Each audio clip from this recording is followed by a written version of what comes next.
सर्वे भवन्तु सुखिनः, सर्वे सन्तु निरामयः, सर्वे भद्राणि पश्यन्तु, माँ कश्चित दुख भाग भवेत्। अर्थात सभी का कल्याण हो, सभी का जीवन सुखी, निरोग और मंगलमय हो, किसी के भी जीवन में दुख न आए।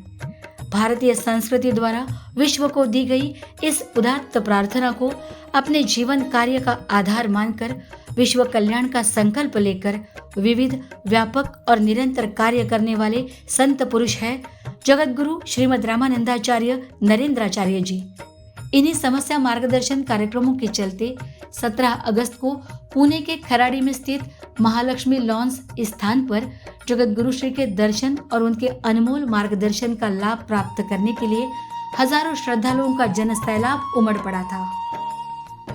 प्रातः काल से ही पूरे परिसर में भक्ति, उत्साह और आनंद का वातावरण था।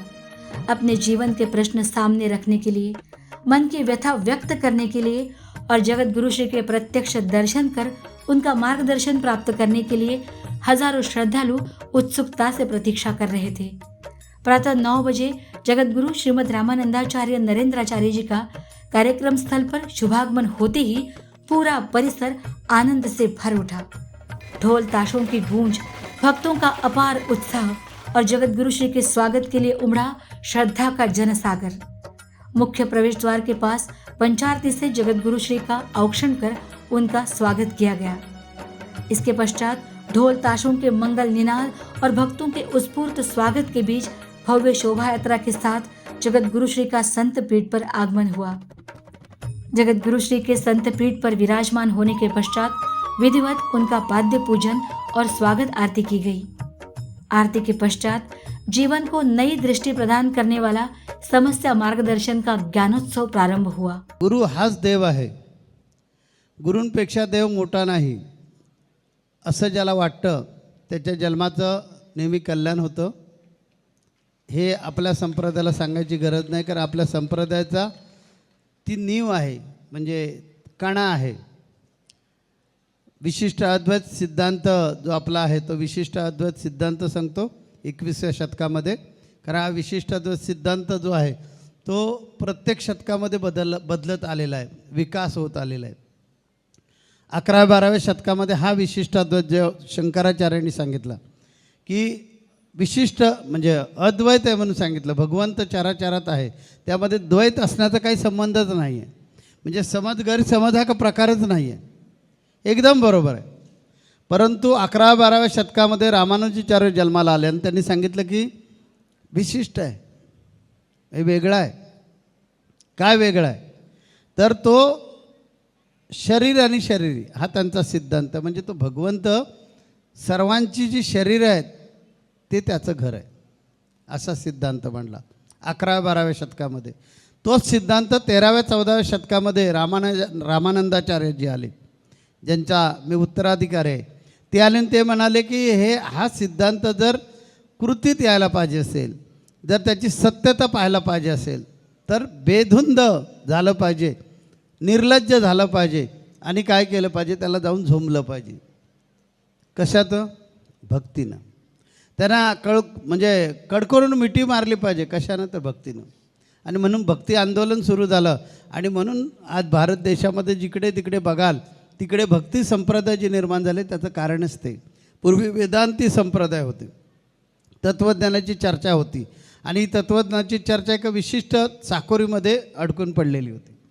आणि ज्यावेळी ते भक्ती आंदोलन उभं केलं, त्या भक्ती आंदोलन उभं केल्याबरोबर जात पात पंथ भेद म्हणजे भाषा प्रदेश सगळं झिंगारून या झिडकारून ते प्रत्येकाच्या घरात जाऊन पोचलं भक्ती आंदोलन। आणि मग सगळीकडे वेगवेगळ्या प्रकारचे संप्रदाय निर्माण झाले। मग वारकरी संप्रदाय असेल, हरिनाम हरिकृष्ण संप्रदाय असेल, स्वामी समर्थांचा संप्रदाय असेल किंवा स्वामीनारायण संप्रदाय असेल किंवा कलावती आई संप्रदाय असेल, अक्कलकोट स्वामींचा संप्रदाय असेल, असे गजानन महाराजांचा संप्रदाय असेल, असे अनेक संप्रदाय निर्माण झाले।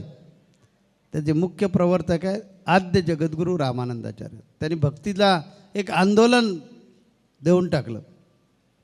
तेच 21व्या शतकामध्ये पुढे त्यांचा उत्तराधिकारी म्हणून मी ते आंदोलन आणखीन तेज केलं आणि त्याला आणखीन एक सेवेची जोड जोडून टाकली।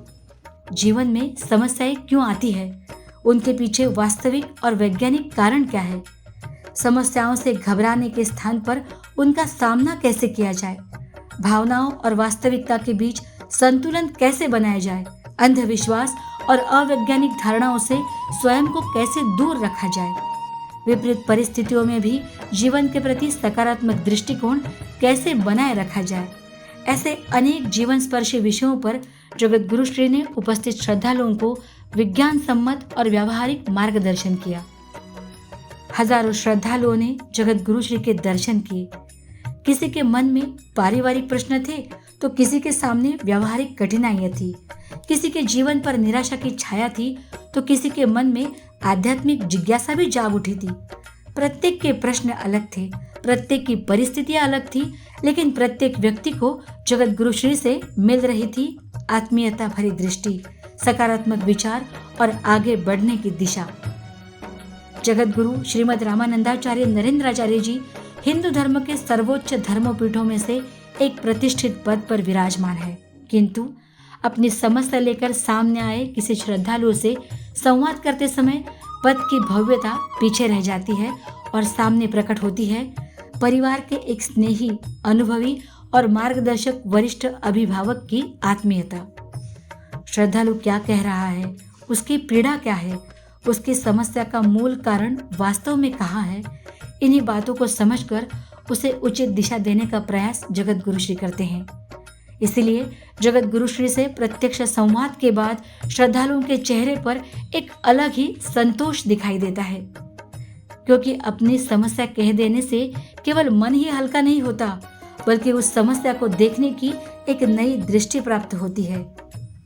भक्ति अर्थात मन का व्यायाम जगत गुरु श्री के मार्गदर्शन का यह अत्यंत महत्वपूर्ण सूत्र है। भक्ति मनुष्य को वास्तविकता से दूर नहीं ले जाती, बल्कि जीवन की वास्तविकताओं का साहस पूर्वक सामना करने के लिए मन को सक्षम बनाती है।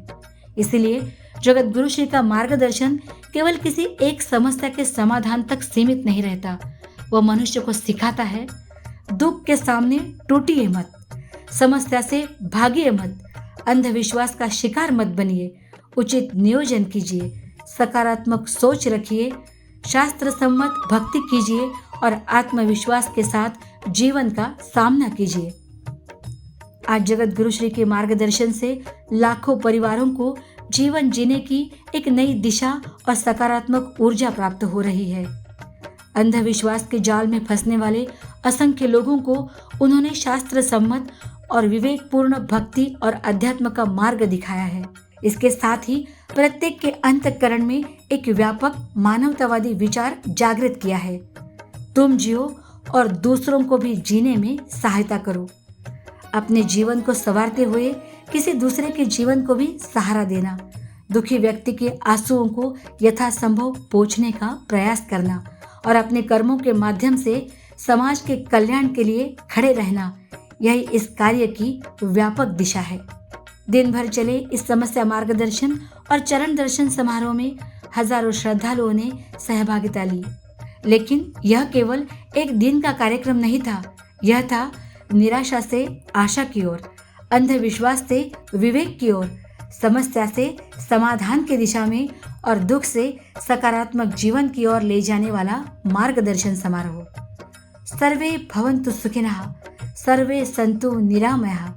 इस विश्व कल्याणकारी भावना को कर्म से जोड़ते हुए अध्यात्म का विज्ञान और व्यवहार के साथ समन्वय कर समाज के मन में सकारात्मक परिवर्तन लाने की यह यात्रा आज भी निरंतर जारी है।